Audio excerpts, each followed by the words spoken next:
There is an incident of ancient China. This story is very famous in China. In ancient China, there was a man who wanted to become a monk. One day, he went to his guru. He asked him to become a monk. Guru said, "Do you really want to become a monk or just look like a monk?" That man said, "When I have come to become a monk, what will I do about looking like a monk? I just want to become a monk." Guru said, "Okay, this was our last meeting. Now don't come to me again. When I need you, I will come to you. There are 500 monks in this ashram. You have to do the work of grinding rice for those 500 monks." It is said that for the next 12 years, that monk kept grinding rice in a small room behind the square. There were 500 monks in that ashram. He grinded rice for everyone. He used to get up in the morning and grind rice. He used to sleep when he got tired at night. 12 years passed. He never went to his guru again. He had believed that when Guru said that he will come to him when he needs, then the matter was over. In the beginning, he had many thoughts in his mind. But when he had to grind rice all day, what was the point of thinking? Gradually, his thoughts also started to go away. He used to grind rice from morning to night. When Guru said that you have to grind rice, then all the questions were over. If Guru has said, then it must be right. For 12 years, while grinding rice, thoughts stopped coming in his mind.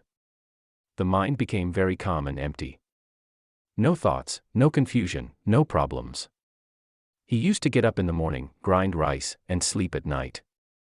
For the last 12 years, this was his routine. He used to do his work without any thoughts. After 12 years, Guru announced that it was time for me to leave. Whoever wants to be my successor, write 4 pages outside the wall of my room tonight, in which the truth of life is highlighted. In which the truth of his and his thoughts is highlighted. But this thought should be his own. This should be his own experience. Hearing this announcement, all the disciples were scared. Because it was not easy to deceive the Guru. All the disciples had read the scriptures. But the greatest of all the disciples, he took courage and wrote 4 pages on the wall of the Guru's room that night. He wrote that the mind is like a mirror on which dust settles. If you clean the dust, religion is available. If you clean this dust, you will experience the truth. The Guru got up in the morning. He saw and shouted, "Which fool has ruined my wall? Catch him and bring him to me." But that scholar had written and ran away at night. He was scared. Because these lines were not his. He had stolen these lines from a great scripture. He had his own experience in this. The words were good, but they were not alive. On his way, he was told by his friends at the ashram that if the Guru says in the morning, "Wow, what a thing he has said," then inform me. But if the Guru gets angry after reading, then don't tell my address. The whole ashram was worried. That there are such beautiful words, what is lacking in the words? The mind is like a mirror, in which the dust of words, thoughts, experiences settles. That's all. If you clean the mirror, then the reflection of the truth becomes again. People said, that monk has written the right thing. But the Guru is more difficult than necessary. And now let's see where the Guru will bring a higher thing than this. Such talks were going on in the whole ashram. The whole ashram was hot with this one thing. Such 4 monks were going to the one who was grinding rice while talking. He also heard the talks of those 4. Hearing their talks, he started laughing. One of them said, "You are laughing, what is the matter?" He said, "Guru is saying right, who is not understanding this." Hearing this, all 4 monks were shocked. And then said, "You have been grinding rice for the last 12 years. And we died by banging our heads on the scriptures. So now you will tell, what is right and what is wrong." One of them said, "Can you write a better promise than this?" He said, "I have forgotten to write while grinding rice for the last 12 years. But I can speak, if someone writes. But remember one thing, I don't want to be a successor. If I have to become a successor because of this writing, then I am caught. I don't even want to be written." Then those 4 said, "You speak, we will write." He made them write. He said, "Go and write. What mirror, what dust, no mirror, no dust." Whoever knows this, becomes a believer. Becomes a believer. In the middle of the night, Guru came to the one who was grinding rice and said, "Now you run away from here.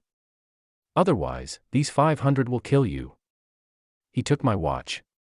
"You want to be my successor or not? It doesn't matter. You are my successor. I have accepted you as my successor. But now you run away from this ashram. Because they will not let you live. They will not be able to tolerate that a rice grinder has become a believer. Self-knowledge has become a believer." And they kept on beating their heads on the scriptures. So you go away from here. This story ends here. In the context of Bishar Sunita, once Gautam Buddha also said to his disciple Malaputra, that the day your thoughts will stop arising in your mind, that day you will experience the truth. You will be able to understand this universe. And this is the first step to attain Buddhahood. Friend, one way to calm the mind's thoughts, which is told in many scriptures, is to pay attention to your own thoughts. What is going on inside? How are the thoughts arising? Keep observing it very carefully. But this does not mean that we start stopping our thoughts. If you do this, the frequency of thoughts will increase. You just have to see your mind. The mind will wander again and again. But as soon as you remember that you were observing thoughts, you immediately start paying attention to your thoughts again. In the beginning, you will have a lot of trouble and the mind will wander again and again. But after a few days, you will see that now you are able to observe your thoughts for a long time. All kinds of good and bad thoughts are coming and going in the mind. But you are not messing with your thoughts. Gradually, the frequency of thoughts in your mind will decrease. And if you go deeper in this process, then you will find that the thoughts in your mind have stopped arising. Now you do not worry about the past and the future. Now you live in the present. And whatever is in front of you right now, you focus only on it.